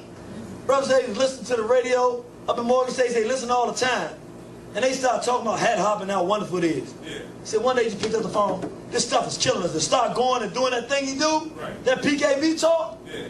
He said the whole rest of the day people call up, yeah, this stuff is destructive. Yeah, we call it. Look, our people are looking for permission to do what's right, but they don't know that there's anybody else there to do it right, so they feel like they're by themselves. Look, your voice makes a difference. It really does. Use it, and use it frequently. We're leaders. Once we get into the know and the knowledge of self and understand that there's issues out here, we got to take that understanding and, as best we can, begin to work in our own best interest. I want to say this one caveat. Be careful with that. For some brothers and sisters say, they get this message and they say, I'm going to go to my job tomorrow. Wait a minute. Remember whose plantation it is. I don't want you to be out of the job, sitting at home. You can't buy no videos. And you got to be able to get your videos, man. We need some spooks. You get there, learn the system, work it. When you can work on the job. But that ain't necessarily the ideal place to be trying to transform people. But if you can do, sex. I'm going to say some things, brothers and sisters, and look, I'm going to be straight up. I know the sexual climate that we're in. We in Rome. We've been exposed to Romans and the things Romans do. I know the reality. But I got to put these things up there because there is a future. And because there is a future, I'm not looking at where we are. I'm looking at where we need to be. So I'm saying these things to help us to cut off the direction we're going so we can go back the right direction. I'm not trying to be overly critical of anybody because I understand we in Rome, we've been exposed to it. Drop the pornography from our diet. It's the doorway to the caves and hills of Europe. This is the thing, brothers and sisters. It can't help us nowhere in the world. Pornography, all it is the introduction to European sexuality. And I'm saying that to say, if you're into it and you're deep into it and you can't get out, at the very least, keep it away from your children. Keep it away from anybody else that can be affected by it, because somewhere down the line, as we make this move in the right direction, just like integration has pulled us off the railroad track before, just like the hat hop and this degeneracy has pulled us off the train tracks during the 90s, and we don't want this sexually crazy climate to pull us off. So we need to start now realizing that it's destructive. And that's, when I say pull the pornography out of that, I'm talking about the hip-hop. Hip-hop is sadomasochism. Hip-hop is pornography for children. This flyer, I know you say, why would you put that up there? Look, brothers and sisters, this is the kind of flyers I get every week on my car. People passing it, sticking a flyer on my car, come on out. A race like this is destined for destruction. This is what's being sold. I say, this is what the European is making us. So I say, let's get out of this stuff so that when we look at this, because I know there's a time I looked at this and said, oh, can I be honest? Y'all like go, my mama said, no, you can't be honest. I'm just saying, I ain't gonna lie to you. I'd have looked and said, oh, I'm going. What time? Hey, Joe, I got a fly, Joe, we gotta go. Now I look at this and say, man, they trying to kill us. And I'm saying we all got to get to the point we see this and we ain't like, Joe, I got to go. We like, Joe, this has got to stop. Weed the European sexual practice out of the routine. Take particular care not to pass them on to your children. Brothers and sisters, and I'll say it like this. If it's a man and a woman, we're going to leave it right there. A consenting man and a consenting woman, We leave it right there. I ain't trying to go to, maybe somebody will come along later and start getting specific. I ain't going that far. Somebody got some big shoes to walk in out with. I ain't traveling them roads. But I will say this. We can't be going to these, they got these, look, it's happening, so I got to talk about it. Sex parties. We can't be walking in, a brother walking in with his lady and everybody just, we can't be these crackers. We can't do it. Some of this stuff that's going on is just so bugged out. The children on the back of the buses doing all kind of stuff. Children in the auditoriums doing this stuff. Look. A consenting man and consenting woman, that's what sex is. That's the realm for that. But all this other outlandish stuff, we can't be into, we can't even support, because what's happening, we're seeing our children in elementary mimicking this stuff. Because once again, why I say we got to get the pornography, where are they getting the pornography from? The homes. I got to be honest with you, because I know what's happening. I've heard of many instances, brothers sitting there with their children watching pornography. Oh, it's happening. Oh, we don't know right from wrong no more. That's why I put this up here. I said I got to say it, because there are actually brothers and sisters who don't know. They don't know it's wrong. So now you know it's wrong, it ain't right for us, and we got to get out of this stuff, because it's not going to take us in the right direction. And most importantly, more importantly than all the rest I just said, no matter where you are, where you've been, at this point, don't go no further. That's one. And number two, whatever you do, don't pass it on to our children. That's the most important thing, is that whatever corruption we've faced under the system of racism and white supremacy, that we deal with our own corruption, but that we don't extend that olive branch to our children so that we can see the sexually licentious, crazy, out of control, freakish, decadent climate that's suited only for death for African people that we see now. They're taking it to Africa and everywhere else in the world. We can't pass this stuff on. Sisters, I love you, and I'm saying this with compassion. We saw yesterday how they're showing you. They want you naked before the world because they have plans for you. Please put some clothes on. I love to see you as much as anybody. Right. But it ain't what you think it is. The attention you're getting is a death attention. And I know you don't necessarily all you sisters don't understand, but trust me, you're beautiful with your clothes all the way on and your black self. Right. Just natural, the way you were born is beautiful. That's all the world needs to see. Save the rest of it for yourself and your self-respect, and for that special person in your life. The world don't need to see you like that, because all it does is give them ideas they already have already. Yeah. We must protect our children from sexual predators, including pedophiles and homosexuals. Brothers and sisters, bottom line. In PKV, we don't wipe. Did we do it yesterday? Did we show that the homosexual and the pedophile are the same person? Yes. Was it clear? Yes. Then look, if it's clear, keep our children away from homosexuals. Bottom line. No matter how we do it, we keep our children away from the so-called homosexual, because it's dangerous. Religion, I'm not going to get deep into religion, brothers and sisters. What I do want to say is anybody who is looking for spiritual guidance or understanding, I'm telling you, there's many places. There's Dr. George T.M. James, the Stolen Legacy. There's John Jackson. There's Dr. Yosef Ben Yakin, and many works. But if I had to tell you where to go, I'm going to tell you right here. Brother Asher Raquazi, Sister Mary Raquazi. If you're looking for spirituality or religion or all that stuff, I'm going to tell you somewhere I know it's safe. I tell you it's safe because it's the truth. They're not scared. They're honest about our history. They teach us what we need to know about ourselves. And they prepare us for a future where we don't have to be spiritually enslaved to nobody. Not our Arab enslavers, not our European enslavers, not our hat enslavers, none of them. They have laid the groundwork for the next black spiritual religious revolution. And that's where I tell you to go. 214-371-0206. You call the number, you can get the videos. Or better yet, you go on the net, www.kemetnu.com. And all you see is African life and the African past, present, and future. Instead of saying that, brothers and sisters, I'm going to say something that might offend some people, but it's the truth. I'm going to say it anyway. Black Unified says it all the time. We're not mature enough for religion right now.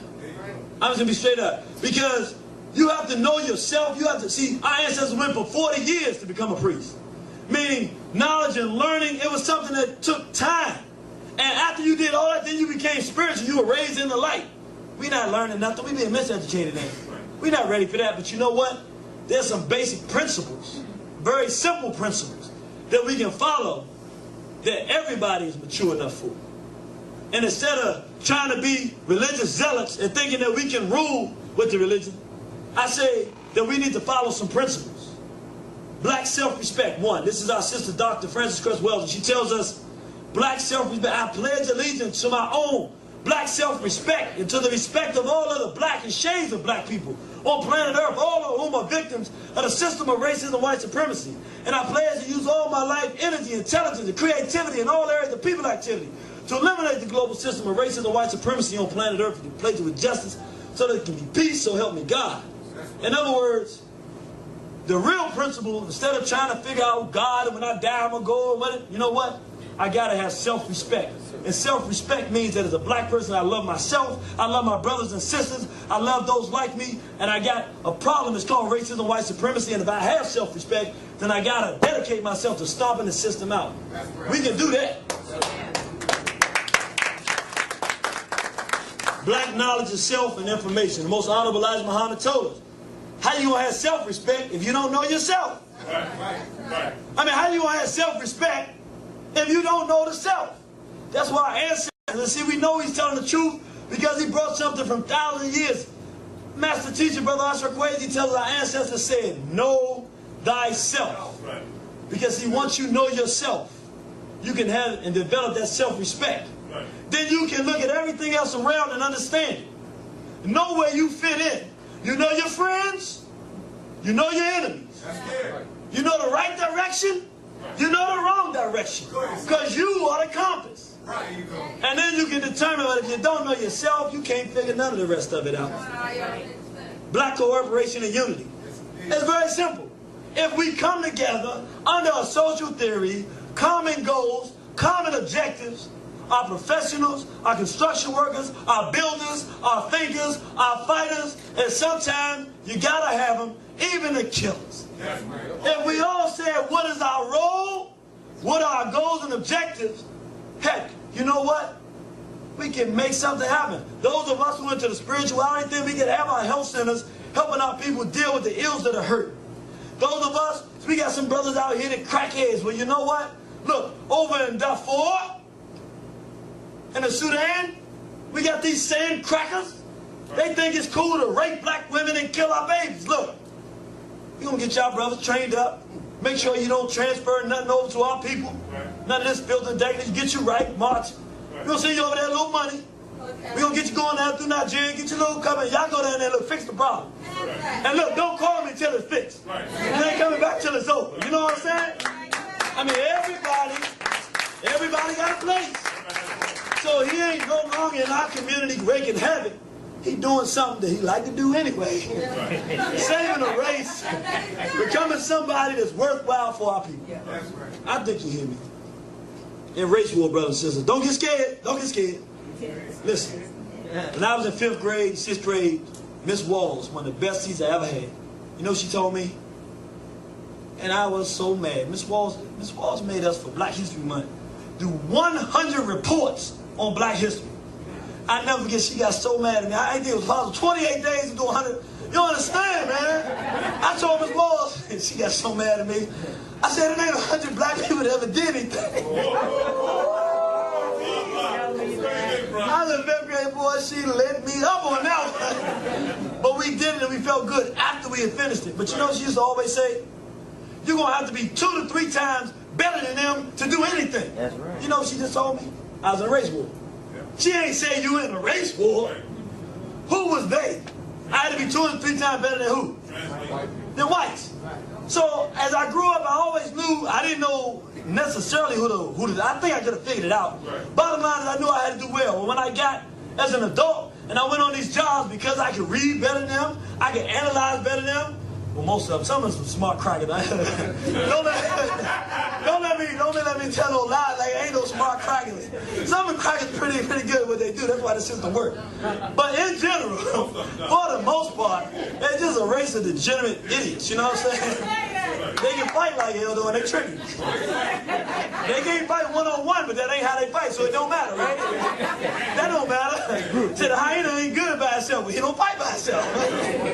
But in his realm, he do pretty good with that. But what I'm saying is, we can find creative ways to let our people know.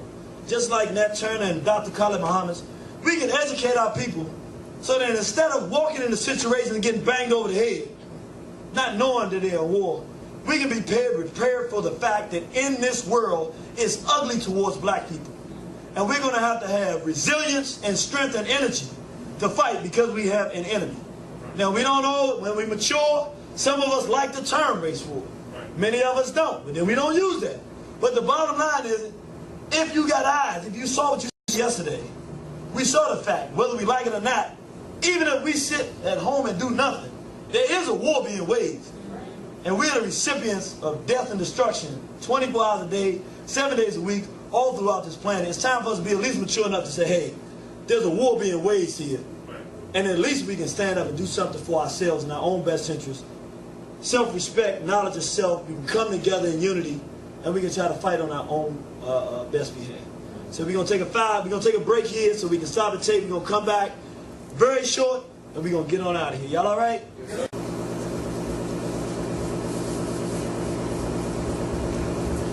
all right, brothers and sisters, we back live and direct. Y'all all right? Yes, sir. Are we getting some answers today? Oh, yeah. We gotta have some answers. A lot of questions, a lot of problems. We know the things that are going on, so we getting some things we're gonna go back home and think about and implement and do. That's right. All right, well, I feel good about that. Well,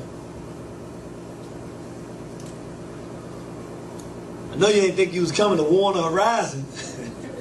Black resistance to the white sex assault, we ain't gonna get no war. Right. I mean, far be it from me to do any lecture and not try to slide it in somewhere. This ain't just somewhere. This is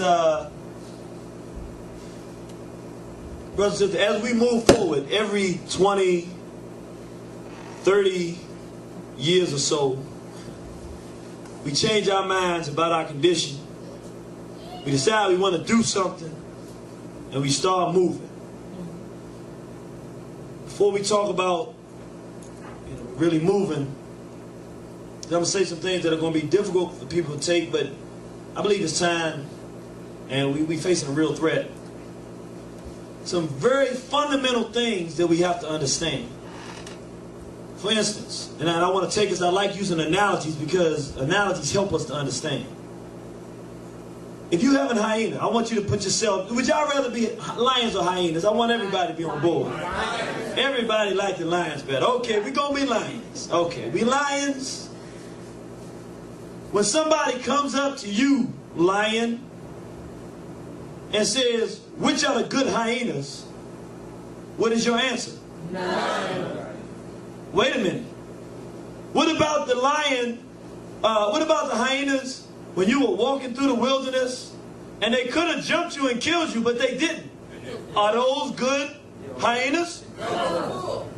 They not? He was full. He was scared. He was by himself. Oh, he was scared. So wait a minute. He already eaten. He already ate, so he wasn't hungry. Yeah. Well, what about the hyena that the little cub had gotten lost, and the hyena brought the little cub back and said, here's your little cub. Is that a good hyena? He crazy? Yeah. Oh, she said he's a pedophile. He took him away for 2 months. So we got a Zeus and Ganymede, hyena. I don't want to be, you understand where we're going with this. This is one thing that happens with African people. And particularly, I'm not picking on anybody, but as African people in America, we've been face to face with this European for quite some time. We know ain't no good crackers. Even some of us get it. But our brothers and sisters on the continent still do not get it. That's right. As a matter of fact, it's something that goes deep into the history of our people. And I want to make a comparison so that we can kind of get an idea. For Europeans, they come out of a history and a culture. They have no concept of a God that is bigger than them. Even when they steal it from us and use it and adopt it, they don't get it. They've never had an idea of something called honesty or morality or ethics. That is a concept that is foreign to them. They can duplicate it in words, but throughout their history, it is not part of them. Consequently, when we see them operating on planet Earth, we see them operating without those things. Meaning, it's not a matter if there's a good European or not. Right. By the very nature and the core of them, it is not something that is part of them. Right. They cannot be good because they're an enemy, one piece. Right. But in the same way that they cannot, it's not even understand. They can understand the concept. They can't live by it because it's not in them. Right. The idea for African people that there is something so foreign, vicious, heinous, that there could be an implacable foe to African people, that there's something, a permanent foe, an enemy to the planet that is totally destructive, of which there is no good in any of it, is totally foreign to us. As African people, we have never actually experienced it, except as we have experienced Europeans. Even the virus, because some people say the European is a humanoid virus, like a white cancer cell. Anywhere they go, they just invade the body that's already there, like a virus, and just destroy it and turn it topsy-turvy. And the only thing you can do when you get a virus, is get an antibody and come and boom, knock it out. But if you don't knock it out, the virus spreads and kills the body. That's right. But I say there's only one thing though. Sometimes you have overpopulation issues and different issues, and a virus will actually come in, destroy a certain portion of the population. The virus will stop, and it actually would have served a purpose. Well, brothers and sisters, the European don't even fit the virus. There ain't no purpose in what the European does. And trying to figure it out makes us, and trying to find a good one has been a critical error. When you understand that you're dealing with something holistically that has no good, your desire is not to understand it for the purposes of trying to help it. It has nothing to be helped. It is what it is. Your object is to defend yourself against it. The scary part, we're not going to get into that today, it's too much, but the scary part is, well, what do you do with something of which there is no good, that is only destructive, violent, sexually backwards, and anti-God and anti-life? What do you do with it? That's where our issue has come, because it's a very difficult thing to deal with. We're not going to deal with that part today, but we will deal with this. As African people, we have to get mature now. And if there's anything we can give to our brothers and sisters in Africa, and if there's anything that we can give to our brothers and sisters in America and everywhere else in the world, it's to understand that you can use a cracker for a good deed or get something out of them. But the best cracker is a no good cracker. Because in the very essence, and I'm talking about to the individual one, 1, 2, 3, big cracker, little cracker, even a little baby, little cracklet. All of them. Equally equal. All of them equally devoid of anything good. They cannot change. There's no repenting. There's no coming back. There's no adjusting. They're dead. There's some kind of space, kind of out there thing that has no relevant reason for being on this planet, but they are here. If we understand that, then we go in understanding as lions. How many good hyenas are there? None. Who's going to help the lions? Lion. Who are the lions' enemies? Hyenas. If the hyenas offer something that will help the lions, and the lions are sure that it will help them, do they take it? Yes. Of course. Very carefully. Sisters are, yeah. If they're sure, it's hard to be sure. Does that save even one hyena? No. Don't save even one of them. Because why? All of them are enemies. There's never a such thing as a good enemy. And if we can get, that's why the Honorable Elijah Muhammad, see him right here, he gave us the key to the riddle. He said the white man, the white race, is the devil. That's right. In other words, he understood that psychologically, our mind, we were on this Christianity, that God was permanently good, and down here, even though the earth turns, so up here, tomorrow's down there. I mean, I don't know what's going on. But anyway, up here is God, down here is the devil. With the one down there is permanently evil. We understood that. He said, well, that's the European. It's true. Historically, that's where our whole concept of our ancestors who developed the idea of devil, this permanently evil thing, they were talking about Europeans. They've changed it since. But the idea is that once you realize you're dealing with something that's permanently like that, do you integrate with them? No. Do you expect them to help you? No. When they brutalize and abuse you, you understand why, right? Why are they doing it? Because they're evil. That's what they do. They're evil. That's what they do.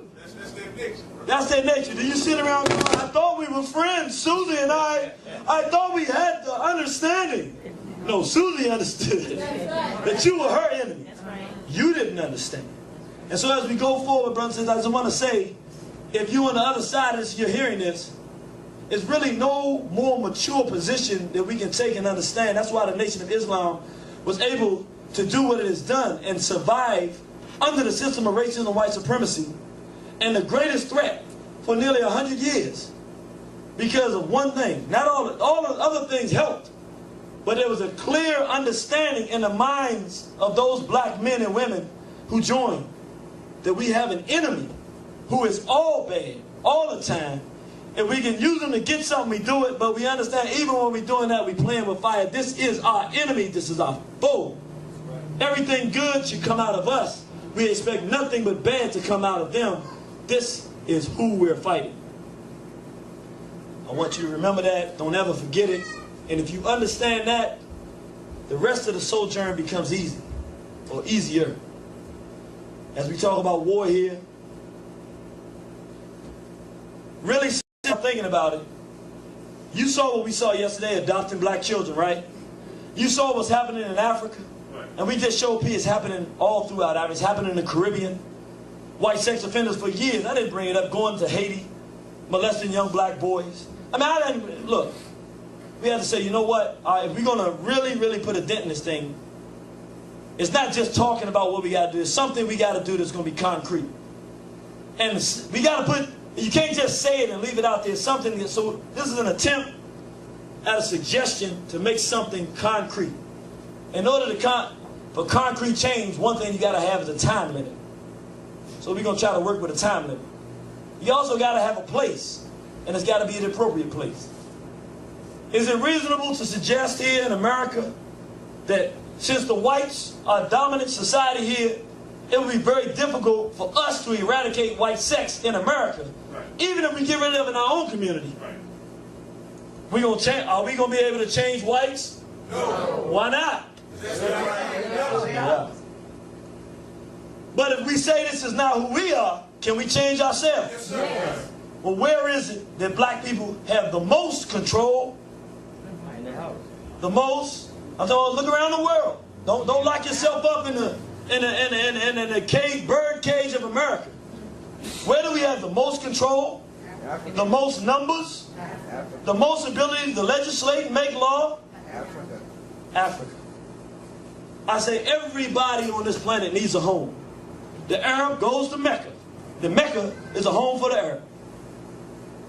Arabia, as they call it. The European has American Europe. That's what he calls home. Actually, he like to go anywhere and call it home, but you know, you get the point. The Asian, he got Asia.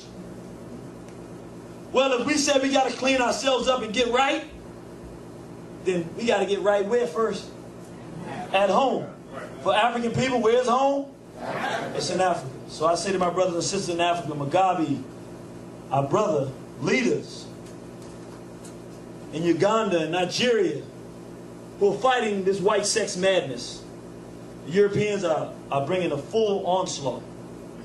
Somebody got to step up for the race. We've already said the things that we're going to do practically as a race of people. We're going to wherever you're in Brazil, we done talked about all the different areas of people activity. Somebody got to strike a serious blow though. So I say, let's give ourselves 2 years as black people all around the world to start talking about preventing the sexual abuse of our children and stopping this sexual deviance in our communities. That means if we're on the internet, radio shows, we're talking about, hey, the pedophilia is a problem. It's a problem in Africa. If you're in Africa, you're in communities, going community to community. Look, we have a problem with pedophilia. This is what it is. This is how it works. We need to stop this. It's killing our people. Let's be on the radio shows calling up. If they're not making it an issue, we making an issue. Conversations with individual people. Some of us know very influential people. If you know some people in the music industry, you say, look, you can't make an album without talking about the sexual abuse of children. Put something in there just to say this should stop. Just everybody collectively in the black world, let's start doing it. We give ourselves 2 years. We start January 1st. We're going to start today. So we've been talking about it anyway. But let's make it a collective effort. Right. We're doing it now, look. Now listen, we're doing it because we love our people. We understand what has happened to us. But the reality of it is this stuff's got to stop. It has to. So we start now. Everybody knows. January 1st, 2006, we said we're giving 2 years to educate our whole community worldwide. We got to stop this stuff from happening. Giving everybody a chance to get out. Now I know some people saying if I find out somebody mess with my child, they ain't getting out. Respect. We understand that. But the bottom line is our people have been suffering. We've been under assault. We got to get out. We do it all around the world. Everywhere. Everybody, we do the articles. We make it a point to bring this up and organize. Now, if you're a black mother and you saying my child is in, I love my child, it's the time. Now's the time. Every time you talk to your child, say, child, you got to get out. For all those brothers and sisters with so much compassion and love, it's always like, well, you can't judge. Well, you really feel that way, you feel like this stuff's got to start, you got to give people a chance right now, do something. Don't talk about it, be about it. Right. We need health centers that our people that are involved in this madness can go to and get them out. Save them now. Get them out. Spend time. With all that you know is, get them out. Baby, look, you got to stop this stuff. It's wrong. And it's a problem. And every time I talk to you, I'm going to tell you, you got to get out. Because you got time then. And every time you stand there, they say, well, I'm not coming around. Well, baby, I love you. I want you to come around. But I can't let you continue in this way because it's wrong. It's bad for us. Then I say, that's 2 years. I say that it would be the best thing for the brothers and sisters in Africa. Because you can't fight something that you can't fight. You can't let them open up gay clubs in Africa and not expect that your children will get sexually molested. You can't allow males to be switching and transvestiting all around and expect that you're not going to get culturally destroyed. And you can't expect that we're going to be able to come together and bind. If I know I got to go to Africa, I went to Ghana. This is the honest to God truth. And I saw crackers, adult crackers, like 50 and 60 years old, walking, holding little 8-year-old and 9-year-old little black boys, walking around as their guys. And I know what's going on. I know what's going on. And I know many of the parents, we say they being irresponsible. They don't know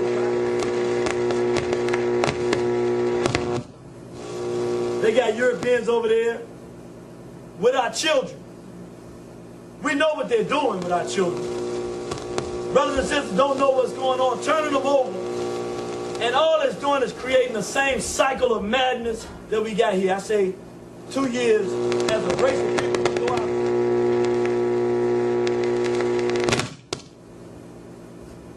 And then after that, I can do it without the mic. You know, you don't stop fighting when you drop your sword, do you? You stop fighting when you drop your sword, you're in a lot of trouble. We're in the middle of the battle now. You don't expect me to stop now, do you? Little Mike probably, he said get the mic back. Now, if it don't work this time, I'm going to let it go. All right, we back. All right. Say, then our brothers and sisters, would that be 2008, January 2008, say, look, you got 6 months. I remember Mao Zedong. The Europeans had come and gotten all the Chinese cracked out on opium. He didn't hate his Chinese people, but the problem was China was falling. And it was going to become the stomping dog to the European world. He said, look, we're going to give you a certain amount of time to stop doing the opium because we know what's happening. But look, y'all steal, you rob, you cheat, you murder, together because this opium messes you up and you're killing the society. You got a certain amount of time. A lot of them got out. A lot of them didn't get out.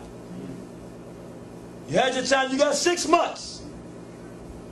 And then if you're walking around, brothers, if you're walking around with your wrist bent, sisters, if you're walking around, you living with that female, if you're walking around, you abusing our children, you can't do it at home. That's it. That's it. Look, we'll fix it. Look, we don't got prisons and we don't got all that stuff. We like to make all these plans. So look, is it ever going to stop? Is it really ever going to stop? Well, you know what? In America, we don't really have the authority to do things that really would need to be done on that level. But you know what? At home, we got to get serious. If Africa is going to have a future, we cannot allow white sex, sexual abuse, the destruction of the relationship between the black man and the black woman, and European deviants to take it over. Right.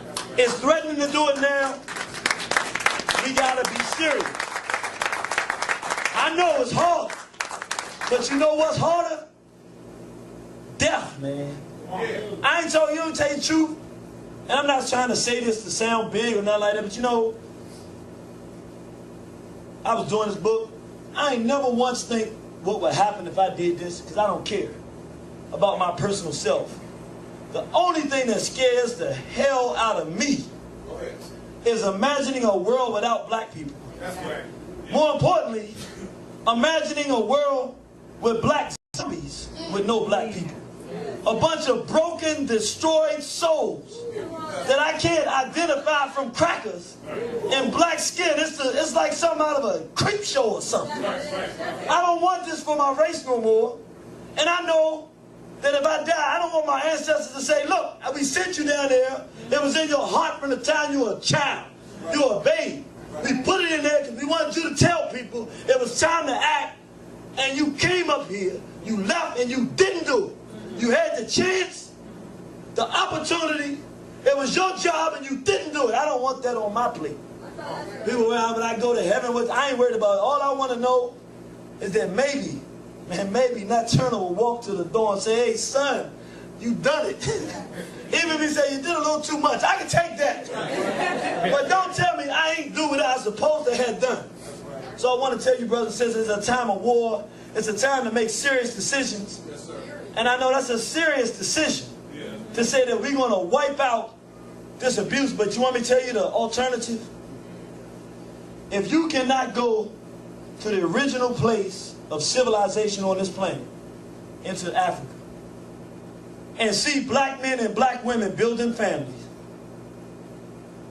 in civilization, if you can go to Africa and buy children for sexual exploitation, which you can do right now, if black males are laying with each other and starting clubs and bringing white freaks in and messing around, if that is what Africa is going to be, neither do I want to be an African, neither do I want to be alive, and neither is that any type of future. That's a worse hell I'd rather than drop an atomic bomb and get rid of all of us at once. At least we die together and our spirits can go together as one people than for us to actually become the caves and hills of Europe. So I say we gotta do something. We didn't ask for this. We didn't ask to be born in this time. We didn't ask for these circumstances. We certainly sat by long enough and let everybody else aggress on us. Right. Now the world can get an opportunity. And I really ask my brothers and sisters in Africa, really consider this. The world can get the chance to see an angry black man again. That's right. I remember, you know, there's a time we were watching TV and they said, a young black male did this, that, and the other. And I said, I hate these images they show of black men. But when I compare them images to this freak, sexually backwards brothers in dresses and earrings, I said, you know, I almost wish I could have that strong black man back. Right. And you know what? Right now it's the time for the world to see a different black person. Most important, for us to see a different black people. And so I say, I know that's very serious and very heavy, but brothers and sisters, we got to make some decisions. Are we going to be destroyed or are we not? Are we going to be overcome by white sex or are we not? Are we going to fight for our own survival and make decisions that's going to give us a future?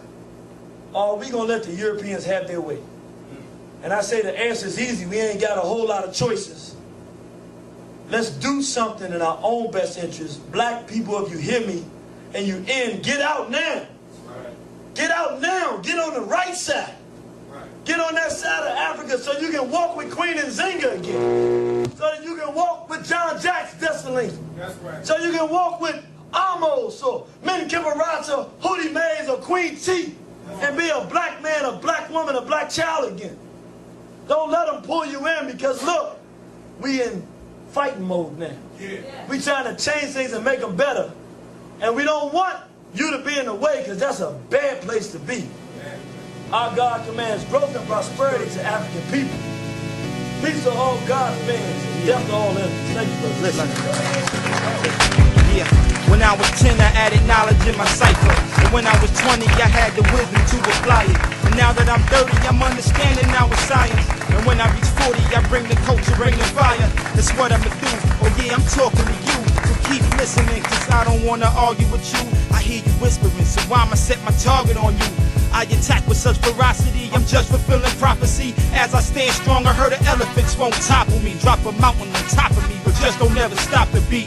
I'm in red form, you ain't prepared for something unlike a card game, but nah, I declare war. If you ain't that known, what the is you here for? Nah, I'm drinking water, y'all, this ain't no smearing off.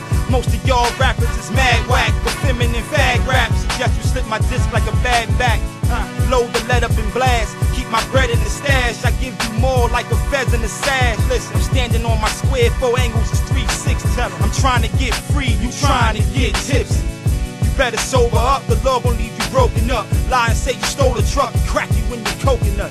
I'm just speaking my mind, and my speech is designed to kill lies and to free up your mind. So I talk about freedom sometimes. Get as deep as the tide, and in the ocean what I speak is divine. Keep my faith in the law, got no faith in the law. Black man, we gotta organize to take him to war. Yeah, I'm young, black, and I'm fresh, and I think I'm the best. And everything that he's speaking through the speaker is death. So I'm here to make a change.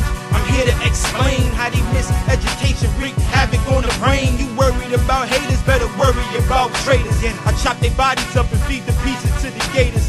I got mad flavor like a bouillon cube. I'm the savior, these rappers dressing like Moulin Rouge. They behavior and they perception is too darn skewed. I don't know if I can save them, I definitely won't play them in my system. Cause I'm too much man to listen to rappers who think it's cool for 2 minutes be kissing. It used to be different, they threw us in the hood and threw our manhood in prisons. Gave our manhood a sentence, now our manhood is missing. Manhood is strength and manhood is vision, now our manhood is pimping. Bringing manhood back with black power manhood rap. Protect the hood, where your manhood at?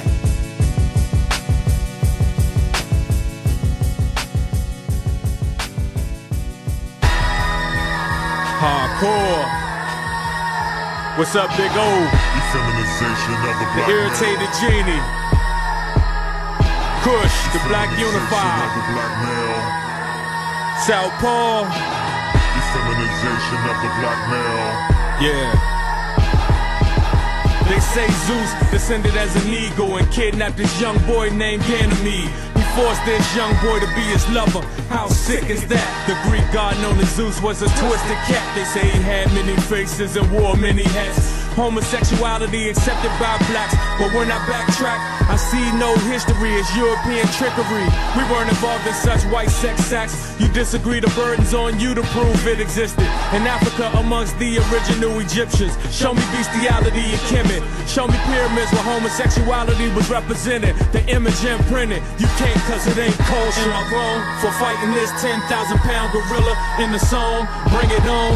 Am I wrong for fighting this 10,000-pound gorilla in the song? Bring it on. Am I wrong for fighting this 10,000-pound gorilla in the song? Bring it on.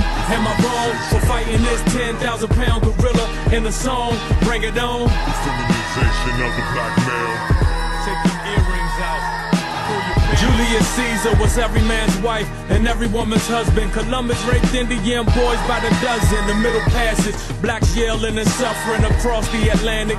Chained down in pain, somehow they survived. Although effeminized by the white bandits, death and disease left some slaves stranded, floating in the ocean where their bodies were examined by the sharks. And in the dark they would follow, waiting for a taste of this human cargo. Those sharks didn't swallow, were put on sex farms, made it, and forced to use white sex norms. Incest, sex with your cousin and your sister. How can we forget all that they've done to us? Am I wrong for fighting this 10,000-pound gorilla in the song? Bring it on. Am I wrong for fighting this 10,000-pound gorilla in the song? Bring it on. Am I wrong for fighting this 10,000-pound gorilla in the song? Bring it on. Am I wrong for fighting this 10,000-pound gorilla in the song? Bring it on. Effeminization of the black male. Pull your pants up, take the earrings out. James Baldwin and William Styron were interracial homosexual lovers that decided to architect and construct a new version of Nat Turner's life that will marginalize them. Damn, James, how you do that? Team up with a cracker to downplay what Nat did, put an axe to the master. You knew what Nat Turner meant to blacks. I read your poems, you had your hands on the pulse of the people. It seemed that Nat Turner represented a dangerous role before Martin King. Maybe you should review the roots, a literary genius. Why'd you let this William come between us? Nat Turner lives and he'll always be seen as the meanest slave ever, the cracker beheader. Am I wrong for fighting this 10,000-pound gorilla in the song? Bring it on. Am I wrong for fighting this 10,000-pound gorilla in the song? Bring it on. Am I wrong for fighting this 10,000-pound gorilla in the song? Bring it on. Am I wrong for fighting this 10,000-pound gorilla in the song? Bring it on. Effeminization of the black male. Take the earrings out, pull your pants up. NAMBLA, the North American Man-Boy Love Association. They teamed up with gays and fought for rights. They all sick, one and the same. They think it's okay to screw boys at 14. They gone insane. Jump shot, dribble, bounce pass. It's all the same game, blow the whistle. They foul fags, more than a little. And why are we practicing their sex rituals? Some say I'm spewing hate. I say they used African babies as alligator bait. Let me navigate up to 2008, 2009, 2010. They selling black kids to homosexual men and lesbos too, man, we gotta step in. Am I wrong for fighting this 10,000-pound gorilla in the song? Bring it on. Am I wrong for fighting this 10,000-pound gorilla in the song? Bring it on. Am I wrong for fighting this 10,000-pound gorilla in the song? Bring it on. Am I wrong for fighting this 10,000-pound gorilla in the song? Bring it on.